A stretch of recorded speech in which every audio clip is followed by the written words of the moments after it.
मैं मोटी। सताक्षी तुम यहाँ? वो तुम?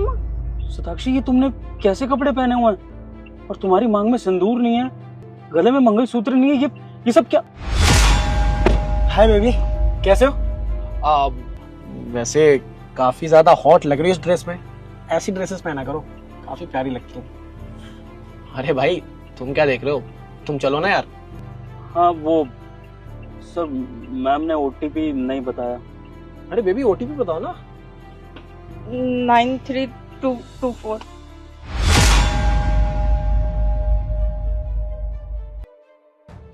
चलो। हाँ हाँ चल रहा हूँ सर।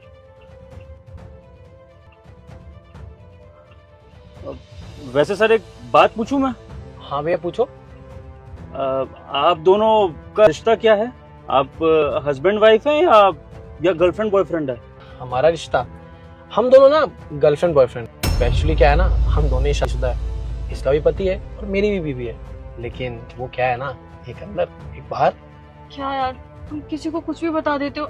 ऐसे पर्सनल लाइफ दूसरों को बतानी होती है क्या? हाँ तो तुम ठीक कह रही हो, लेकिन वैसे भी ये कैब वाला है ना, हम इसको जानते हैं ना हमें जानता है, क्या फर्क पड़ता है। नहीं नहीं मैम आप करिए ना जो आपको बात करनी है। सर वैसे भी यहाँ पर कपल जाते हैं, तरह तरह की बातें करते हैं, तो आपने भी अगर कुछ बातें कर ली तो मुझे क्या ही फर्क पड़ेगा। वैसे भी आप दोनों का निजी मामला है ना, आप धोखा दें या कुछ भी करें, आप करिए आपको जो करना है अपने पार्टनर्स के साथ। खैर इसको छोड़ो ना। तुम्हें पता है एक चीज, आज ना मैंने एक होटल में बढ़िया सा रूम बुक किया है और आज मैंने अपने ऑफिस के ना एम्प्लॉयज को भी बुलाया है और आज मैं फाइनली अनाउंस करने वाला हूँ कि तुम उनकी नई बॉस होने वाली हो। क्या हुआ, तुम खुश नहीं लग रही हो? तुम्हें सुन के अच्छा नहीं लगा क्या? अरे तो तुम थोड़ा सा नॉर्मल बैठो। मैंने तुम्हें बोला ना, मुझे नहीं पसंद है ऐसे किसी के सामने भी कुछ भी बात करना। हाथ उठाओ। यार सताक्षी क्या हो गया तुम्हें यार? मैं इतने प्यार से बात कर रहा हूँ, इतनी अच्छी न्यूज सुनाई है, लेकिन तुम्हारे चेहरे पे कोई खुशी ही नहीं है। तुम होगे इस कैब वाले को लेकर बैठी हुई हो। यार तुम एक बात बताओ, जब तुम अपने पति को धोखा देते हुए नहीं शर्माई तो तुम्हें अब क्यों शर्म आ रही है, वो भी इस कैब वाले के सामने? भाई आपको कोई दिक्कत है क्या हम ऐसी बातें कर रहे हैं तो? नहीं नहीं सर मुझे क्या दिक्कत होगी, जब आप दोनों अपने पार्टनर्स को चीट करते हुए दिक्कत नहीं है तो मुझे भी क्या ही दिक्कत होगी। करिए सर आपको जो करना है। हाँ एग्जैक्टली। और वैसे भी तुम अपने पति को डाइवोर्स देने वाली हो। ओह इनफैक्ट डाइवोर्स से मुझे याद आया, एक और गुड न्यूज है तुम्हारे लिए। मैंने ना लॉयर से बात कर ली और वो ना तुम्हारे पति से जल्द डाइवोर्स करा देगा। उसके बाद सिर्फ मैं और तुम, मैंने तुम्हें एक बड़ा सा घर दिलवाऊंगा और उसमें सिर्फ हम दोनों रहेंगे, है ना? वैसे सर आपको नहीं लगता है कि आप दोनों अपने पार्टनर्स के साथ कुछ ज्यादा ही गलत कर रहे हो? मतलब धोखा तो आज दुनिया दे रही है एक दूसरे को, लेकिन आप लोग इतना गलत कर रहे हो। आपको एक बार सोचना तो चाहिए। सर आप दोनों जो कर रहे हैं वो बिल्कुल ठीक नहीं है। मतलब मेरा बनता नहीं है बोलना, लेकिन फिर भी मैं बोल रहा हूँ, आपकी मर्जी है। अपने गिरबान में झांक के जरूर देखिएगा जो आप कर रहे हैं। अबे ओए, क्या ड्रामे भाई तेरे को क्या फर्क पड़ रहा है अपनी बीवी को धोखा दे या अपने पति को? मेरा ना ज्यादा हो रहा है, चुपचाप से अपनी गाड़ी चला, ड्रामे मत कर। मूड स्पॉइल कर दिया यार।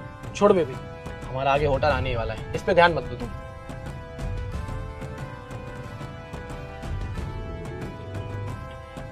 अबे आगे कहाँ लेके जा रहा है भाई? होटल पीछे रह गया। अबे रोक भाई, गाड़ी रोक यार।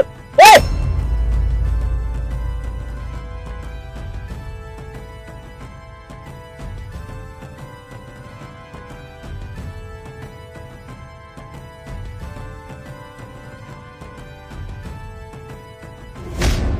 क्या वे दो कौड़ी के कैब वाले, क्या बदतमीजी है ये? मेरा होटल पीछे रह गया, होटल छोड़ने की बजाय तू मुझे यहाँ पे ले आया और कैब से भी उतार दिया। अबे ओ क्या प्रॉब्लम है तेरी? अगर मेरी वाइफ को कोई और आदमी डेट करे मेरे ही सामने, उसको होटल ले जाने की बातें करे, तो क्या मुझे दिक्कत नहीं होगी? प्रॉब्लम नहीं होगी मुझे? बीवी है मेरी ये, जिसको तुम अपनी गर्लफ्रेंड बना के घूम रहे हो मेरी ही गाड़ी में। सताक्षी ये कैब वाला तुम्हारा पति है? हाँ बताओ ना सताक्षी, सच्चाई बताओगी या मैं प्रूफ दिखाऊं कि तुम्हें कैब वाले की बीवी हो? बताओ ना अपने बॉस को। हाँ सर, ये मेरे हस्बैंड है। सताक्षी मैंने सोचा भी नहीं था कि मेरी बीवी मुझे पैसों के लिए इतना बड़ा धोखा देगी अपने ही बॉस के साथ। अरे क्या कुछ नहीं किया मैंने तुम्हारे लिए। ये जो मैं कैब चला रहा हूँ ना, उधारी पर लेकर आया था ये गाड़ी में। क्यों? ताकि मेरी इनकम बढ़ जाए महीने की कुछ, और मैं तुम्हें खुश रख सकूं। सताक्षी जानता हूँ कि तुम्हारी मटेरियलिस्टिक नीड्स हैं, तुम्हें पैसा भी चाहिए, तुम्हें ऐशो आराम सब कुछ चाहिए। जितनी मेरी किस्मत है उसके हिसाब से ही तो मैं कमा सकता हूँ ना। और क्या करूँ तुम्हारे लिए? हाँ, नहीं कमा सकता तुम्हारे बॉस जितना पैसा, लेकिन सताक्षी रिश्ते में सिर्फ पैसा ही होता है क्या? लॉयल्टी प्यार नाम की कोई चीज नहीं होती है क्या? अरे मैं पागल हूं तुमसे, मैंने इतना प्यार किया। अगर मैं पैसों के लिए किसी और लड़की के साथ चला जाता, किसी अमीर लड़की को पकड़ लेता, तो तुम्हें कैसा लगता? अबे वो 2 कौड़ी के कैब वाले, ये सारे ज्ञान वही देते हैं जिनके पास पैसा नहीं होता। तो एक काम कर, अपनी एक कैब उठा और निकल यहाँ से। ज्यादा ड्रामा क्रिएट करने की जरूरत नहीं है। और रही बात इसकी, तो अब ये मेरे साथ रहना चाहती है। डाइवोर्स के पेपर ना तुझे घर भिजवा देगी। तू चुप कर। तू क्यों मुझे भगा रहा है? तुझे शर्म नहीं आ रही है सब करते हुए? अरे तू भी तो शादीशुदा है, तुझे अपनी बीवी का ख्याल नहीं आता, अपने बच्चों का ख्याल नहीं आता है। अगर तेरी बीवी तुझे इस तरह से धोखा दे दे किसी और मर्द के साथ, किसी तेरे से भी अमीर बंदे के साथ तेरी बीवी भाग जाए, तो तेरे को कैसा लगेगा? बोल। जुबान संभाल के बात कर, समझा? मेरी बीवी के बारे में बोलने का तेरा कोई हक नहीं है। और वैसे भी हम जैसे अमीरों की बीवी ना हमें ऐसा धोखा नहीं देती, जो जैसे गरीबों की बीवी देती है, जिनको सिर्फ पैसा चाहिए होता है, जो हम जैसे लोग देते हैं। और वैसे भी तू जैसे 2 कौड़ी के कैब वाले की बात में सुन क्यों रहा हूँ? सताक्षी चलो मेरे साथ। सॉरी सर, मैं आपके साथ नहीं जा सकती। मैं अपने पति से बहुत प्यार करती हूँ, और आपको तो पता है ना कि हम दोनों के बीच कभी भी कुछ भी नहीं हो सकता था। हम दोनों का रिश्ता सिर्फ पैसों की वजह से था, लेकिन अब मुझे कोई पैसे नहीं चाहिए। मुझे बहुत बुरा लग रहा है। मैं अपने पति से बहुत प्यार करती हूँ, मैं उसे छोड़ के कहीं नहीं जाऊंगी। Sorry sir. ठीक है फिर रहो इसी के साथ, क्योंकि तुम जैसी लड़कियां ना ये जैसा फटीचर ही डिजर्व करती है। और कल से ना ऑफिस आने की जरूरत नहीं है। और मैं भी देखता हूँ आज के बाद तुम्हें कौन नौकरी देता है। प्लीज मुझे माफ कर दो, मैं आगे से ऐसा कभी नहीं करूंगी। सताक्षी, तुम्हारा बॉस, तुम्हारा बैकअप तुम्हें छोड़ के चला गया, तो अब तुम अपने गरीब पति के पास वापस आ रही हो? नहीं सताक्षी, तुम्हारी जैसी लड़की पे कभी ट्रस्ट नहीं कर पाऊंगा, क्योंकि जो लड़की शादी के बाद अपने प्यार करने वाले पति को धोखा दे सकती है, अपने बॉस के साथ अफेयर चला सकती है कुछ पैसों के लिए, तो क्या गारंटी है इस बात की तुम आगे ऐसा नहीं करोगी? विभोर, ऐसा नहीं है, मैं बहकावे में आ गई थी। तुम्हें पता तो है ना, मुझे थोड़ी लग्जरी लाइफ पसंद है। बस मुझे मैं आगे से कभी ऐसा नहीं करूंगी। आई एम सॉरी, प्लीज मुझे माफ कर दो। साक्षी, जो इंसान प्यार करता है ना, वो कभी धोखा नहीं देता है किसी को, और जो धोखा देता है तो वो कभी प्यार नहीं कर सकता। जाओ जिसके पास जाना है। तुम्हारा मेरा भी तलाक होगा। अब ना तुम अपने बॉस की रही और ना तुम अपने पति की रही, तो बेहतर होगा कि तुम कोई और अमीर इंसान ढूंढ लो और उसके साथ अपनी एक अमीरी की जिंदगी बिताने की कोशिश कर लेना, क्योंकि प्यार तो तुम जैसी लड़की के नसीब में है नहीं। विभोर, लेकिन मेरी बात तो सुन ले।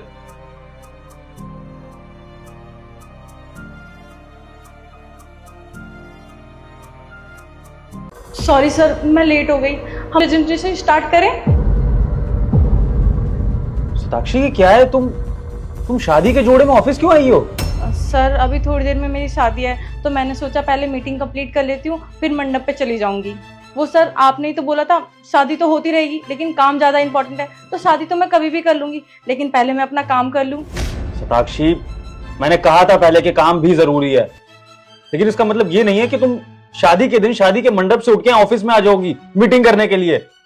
सर, लेकिन आपने कोई ऑप्शन ही नहीं छोड़ा था। अब आज ही मेरी शादी थी और आज ही ये मीटिंग, तो मैं क्या करती? सर, 25 को मेरी शादी है, तो मुझे उस दिन की छुट्टी चाहिए। मैं मीटिंग में नहीं आ पाऊंगी। आप मीटिंग पोस्टपोन कर लीजिए ना, मैं 26 को आ जाऊंगी। सताक्षी, क्या बोल रही हो तुम? तुम्हारी शादी इंपॉर्टेंट है, ये मीटिंग इंपॉर्टेंट है? और ये मीटिंग तुम पोस्टपोन करने को कह रही हो? तुम जानती हो ना इस मीटिंग पे हमारी कंपनी की ग्रोथ टिकी है, तो तुम कैसे बोल सकती हो ऐसा? लेकिन सर, उस दिन का शुभ मुहूर्त है, आपको तो पता है ना, इंडियन फैमिली का शुभ मुहूर्त वाले दिन ही शादी करनी होती है, तो शादी तो पोस्टपोन नहीं हो सकती ना।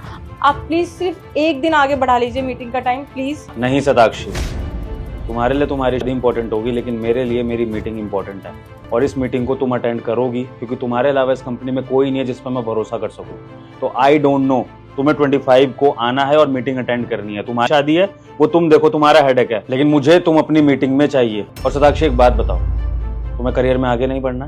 हाँ, तुम एक नौकरी की इंपॉर्टेंस नहीं जानती हो? सताक्षी, तुम जिस पोजीशन पर हो ना, इस पोजीशन पर आने के लिए इस कंपनी के एम्प्लॉयज मरते हैं, और तुम्हें अपॉर्चुनिटी मिल रही है आगे बढ़ने की, तुम्हें शादी की रट लगा रही हो। कम ऑन सताक्षी, अपनी प्रोफेशनल लाइफ को भी इंपॉर्टेंस देना सीखो, ये बहुत जरूरी है तुम्हारे करियर के लिए। और देखो सताक्षी, अब मैं तुम्हें फोर्स नहीं करूंगा, ये तुम्हारी मर्जी है कि तुम्हें अपना प्रोफेशन चुनना है, अपना करियर चुनना है, या फिर अपनी ये पर्सनल लाइफ की चीजें देखनी है। सर, मैं 25 को आ जाऊंगी। शादी इतनी इम्पोर्टेंट नहीं है, मीटिंग ज़्यादा इम्पोर्टेंट है। मैं आ जाऊंगी। सर ये सब छोड़ना, शादी तो होती रहेगी, हम मीटिंग स्टार्ट करते हैं ना, आप मीटिंग स्टार्ट कीजिए। और सॉरी सर, मैं थोड़ा सा लेट हो गई। वो क्या है ना, सुबह से मैं शादी के फंक्शन में बिजी थी। आपको तो पता है शादी में कितनी सारी रस्में होती हैं, तो उन सब में मैं बस बिजी थी। और उसके बाद वहाँ से फ्री हुई तो मैं पार्लर चली गई। अब पार्लर से ना मैं डायरेक्ट यहाँ पे आई हूँ। जब तक मेरी बारात नहीं आ जाती है उतना मेरे पास टाइम है। हम जल्दी से अपनी मीटिंग खत्म कर लेते हैं, फिर मैं मंडप पे चली जाऊंगी। सताक्षी तुम मेरी बात सर 1 मिनट बस। हाँ मम्मा मुझे ना थोड़ा लेट हो जाएगा, अभी मीटिंग स्टार्ट भी नहीं हुई है। आप पंडित जी को बोल दीजिएगा कि हम फेरे ना थोड़ा सा लेट कर लेंगे। लेकिन बेटा शुभ मुहूर्त गल जाएगा। अरे मम्मा क्या मुहूर्त वूहर्त लगा रखा है, काम ज्यादा इंपॉर्टेंट है। मेरे बॉस ने बोला है काम ज्यादा इंपॉर्टेंट है, शादी कभी भी हो जाएगी। मैं काम कंप्लीट करके आऊंगी, ठीक है मम्मा, बाय। सताक्षी फोन काटो। मैं मम्मा बाद में कॉल करती हूँ। जी सर। देखो सताक्षी, आज तुम्हारी शादी है, तुम्हारी जिंदगी का बहुत इंपॉर्टेंट दिन है। तुम जाओ अपनी शादी अटेंड करो, ये मीटिंग मैं संभाल लूंगा, जाओ। अरे नहीं सर, आप कैसी बात कर रहे हैं? शादी ज्यादा जरूरी कैसे है? काम ज्यादा जरूरी है, और क्लाइंट भी बैठे हैं ना, तो मीटिंग ज्यादा जरूरी है। आप वो सब छोड़िए, मीटिंग स्टार्ट करते हैं। सताक्षी ठीक है, मैं मानता हूं, मैंने तुमसे कहा था कि काम जरूरी है, करियर भी जरूरी है, लेकिन तुम्हारी शादी भी जरूरी है। जिंदगी में एक ही बार शादी होती है, और इस तरह से शादी का मंडप छोड़ के आना और मीटिंग अटेंड करना ये ठीक नहीं है। मुझे भी अच्छा नहीं फील हो रहा है। तुम जाओ अपनी शादी अटेंड करो। तो सर आखिर आपको समझ में आया क्या? मैं यही समझाने की कोशिश कर रही थी आपको। सर आगे चल के आपकी कोई बेटी हुई और उसके बॉस भी उसको यही बोलें कि शादी वादी छोड़ो, पहले मीटिंग में आओ, और वो अपने शादी के दिन मीटिंग में जाए, तो आपको कैसा लगेगा? सर पता नहीं आप बॉस लोगों को ये चीज़ समझ में क्यों नहीं आती। जितनी प्रोफेशनल लाइफ ज़रूरी है उतनी पर्सनल लाइफ भी ज़रूरी है। अब देखिए ना, मैं अपनी शादी छोड़ के यहाँ खड़ी हूँ, आपको भी तो अच्छा नहीं लग रहा ना ये। सर बस मैं तो इतना ही कहूँगी कि एक बॉस को ना अपनी एम्प्लॉय की मजबूरी भी समझनी चाहिए। सही कह रही हो सताक्षी, आज तुमने मुझे एक बहुत बड़ी बात रियलाइज़ करवाई है, और शायद तुम्हारे रियलाइज़ करवाने से ये चीज़ मैं अपने बाकी एम्प्लॉयज़ पे भी लागू करूँगा, जिससे मेरी कंपनी बेटर होगी। Thank you so much. और हाँ, तुम जाओ अपनी शादी अटेंड करो, ये मीटिंग में तुम्हारे बिना देख लूँगा। और अपनी गलती सुधारने के लिए मैं तुम्हें शादी के अलावा तुम्हें जितनी छुट्टियाँ चाहिए वो भी तुम्हें दे दूँगा। थैंक यू सर मुझे समझने के लिए। ठीक है, तुम जाओ। Wish you a very happy married life. Thank you. Wish you very happy married life. Wish you happy married life. Thank you sir. ये प्रोजेक्ट की फाइल। हाँ थैंक यू। गाइस स्टार्ट करें। यार केडी इंडस्ट्री की file अब तक पहुंची क्यों नहीं है? हर बार हो गया है तुम लोगों का यार। शर्मात करो और अभी कभी फाइनल करवाओ। सुशांत तू? नमस्ते भैया। अरे मुझे नहीं पता यार, जल्दी जल्दी फाइनल करवाओ। सताक्षी बाहर आओ, देखो कौन आया है।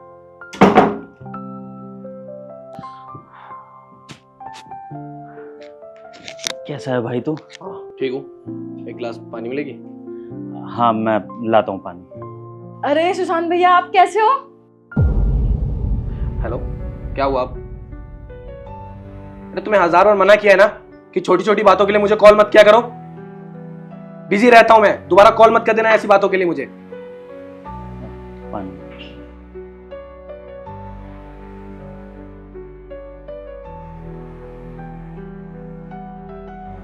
सुशांत भाई, तूने भाभी को नमस्ते नहीं किया। भूल गया था। नमस्ते भाभी। वो आप लोग बैठिए, मैं खाना लगा देती हूँ। नहीं, खाने वाने की कोई जरूरत नहीं है, मैं बस निकलूंगा। वो तो बस यहीं पास से गुजर रहा था तो सोचा आप लोगों से मिलता चलो। इतना टाइम नहीं है कि मैं बैठ के खाना खाऊं। अरे भाई तू इतने टाइम बाद घर पे आया, रुकेगा नहीं? थोड़े दिन रुक के जाता तो अच्छा लगता मुझे और तेरी भाभी को। भैया वो क्या है ना, आपके अच्छा लगने के चक्कर में मैं अपना काम तो नहीं छोड़ सकता ना। सही बात है। और कैसा चल रहा है तेरा काम? मेरा तो भैया अच्छा ही चल रहा है।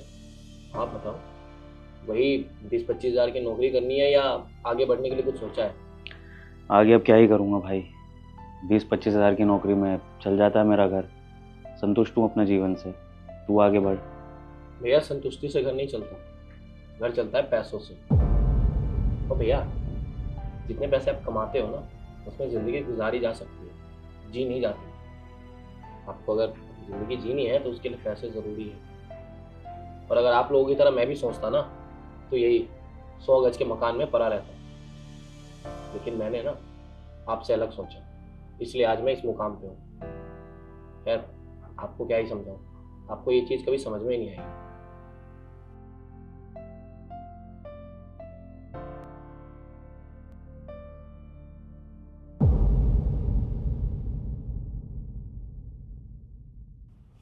ये लीजिए, ये क्या है? ये 15 लाख का चेक है, डिपॉजिट कर लीजिएगा और अपने लिए ना एक अच्छी सी कार ले लीजिएगा, क्योंकि इतने बड़े आदमी का भाई बाइक पे घूमे अच्छा नहीं लगता। लीजिए।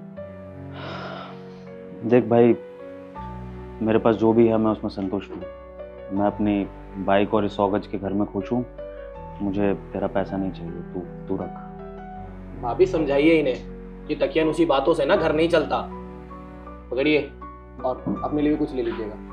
नहीं भैया, मेरे पास सब कुछ है, आप आए अच्छा लगा।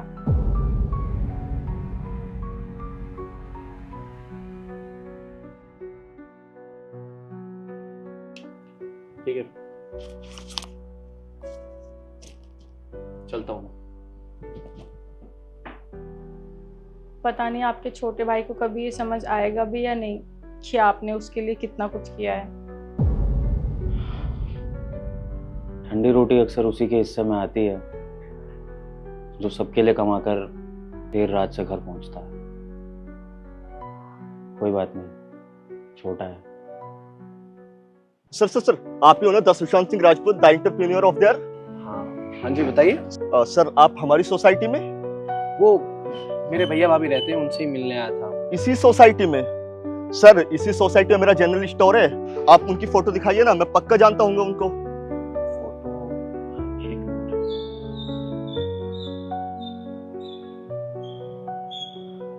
क्या हुआ सर? आपके भैया की फोटो तो होगी ना आपके पास? एक मिनट। सर, ऐसा तो हो ही नहीं सकता ना कि छोटे भाई के फोन में बड़े भाई की फोटो ना हो। वो क्या है ना, मैंने अभी नया फोन लिया, फोन चेंज किया, तो इसलिए शायद नहीं मिल रही है। रहने दीजिए सर, अगली बार दिखा देना, मैं चलता हूँ। सर, ऐसा तो हो ही नहीं सकता ना कि छोटे भाई के फोन में बड़े भाई की फोटो ना हो।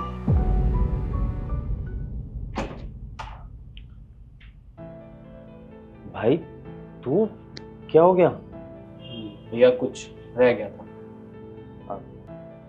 हाँ, आजा।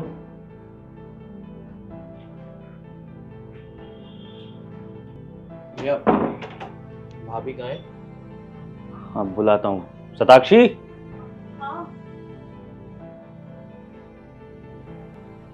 भैया एक फोटो लेनी थी, फोटो? आप दोनों के साथ। हाँ, ले लो।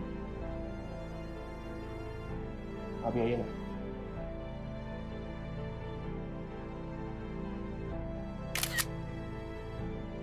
अभी तो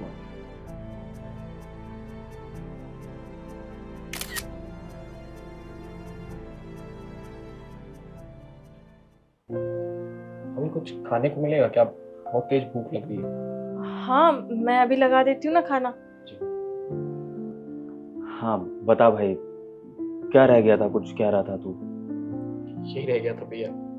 मतलब मुझे माफ कर दो भैया, मैं आपको कभी समझ ही नहीं पाया। कोई बात नहीं भाई, सुबह का भूला अगर शाम को घर वापस लौटा है तो उसे भूला नहीं कहते। छोटा है तो।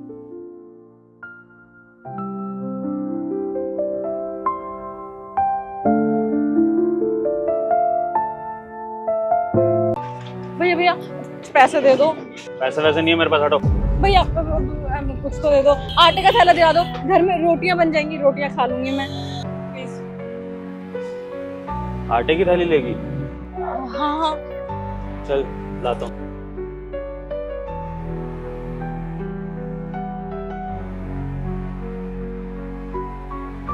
ये लो। शुक्रिया भैया। ठीक है, खा लेना रोटी।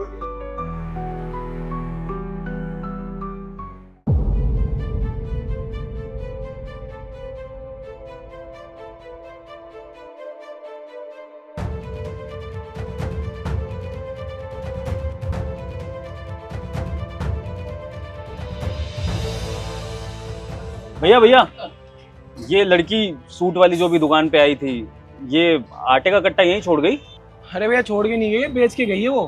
बेच के गई है मतलब भैया इसका तो काम ही है, लोगों से मांग के लाती है और दुकानों पे बेच के पैसे लेके जाती है, कभी मेरे दुकान पे, कभी बगल वाले में, कभी कहीं पे। अरे मैंने इस लड़की को आटे का कट्टा दिलवाया था और उसने आपको बेचा तो आपने खरीद लिया। आपको शर्म नहीं आती ऐसा काम करते हुए? अरे भैया इसमें शर्म की कौन सी बात है, वो आटा देती है, सामान देती है और पैसे लेके जाती है, और इसमें शर्म वाली कौन सी बात है भैया? जाके उसको बोलो ना कुछ बोलना है तो। आप ही लोग तो दिलवाते हो, क्यों दिलवाते हो भाई?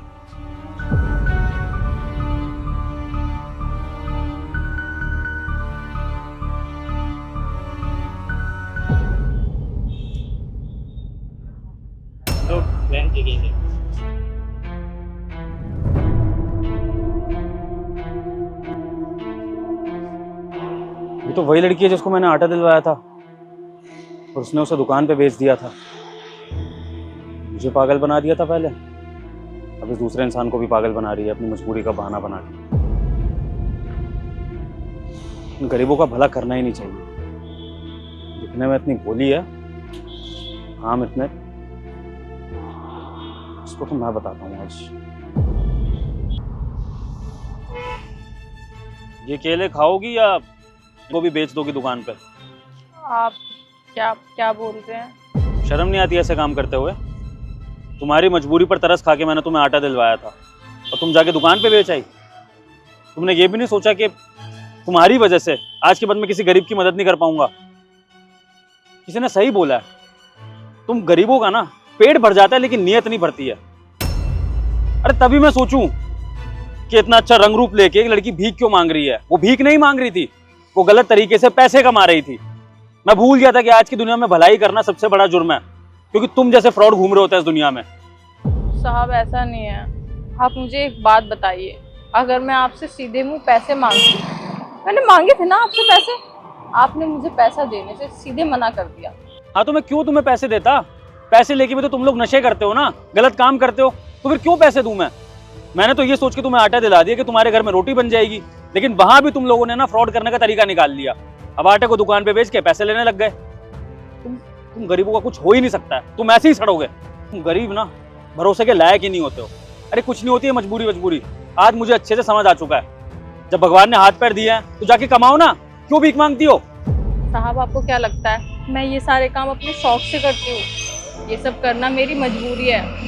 मैं एक जगह गई थी काम मांगने, लेकिन वहाँ के साहब बिल्कुल अच्छे नहीं थे, उल्टी सीधी बातें कर रहे थे वो, और उनकी नज़र बहुत गंदी थी। तो मैं वहाँ से भाग आई और मैंने बहुत कोशिश करी मैं कोई नौकरी कर लूँ, लेकिन मैं पढ़ी लिखी नहीं हूँ ना साहब, तो कोई नौकरी देता ही नहीं है।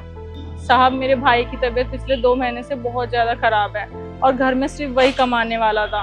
अब उसके बाद घर में कमाने वाला कोई भी नहीं बचा है, उसकी दवाइयों तक के लिए पैसे नहीं होते हैं मेरे पास। और मैं किसी से भी पैसे मांगती हूँ तो वो तो यही बोलता है पैसे लेके गलत काम करोगी, कोई सीधे पैसे देता ही नहीं है। तो मेरे पास और कोई चारा नहीं था, मैं क्या करती, दवाइयों के लिए पैसे कहाँ से लाती? और आपको लग रहा है ना वो आटा बेच के मैंने कोई गलत काम किया होगा? नहीं साहब, उन पैसों से मैंने अपने भाई के लिए दवाइयाँ ली थी। मैं ना इधर पास में ही रहती हूँ, मैं आपको 2-4 दिन में ना वो सारे पैसे वापस कर दूंगी।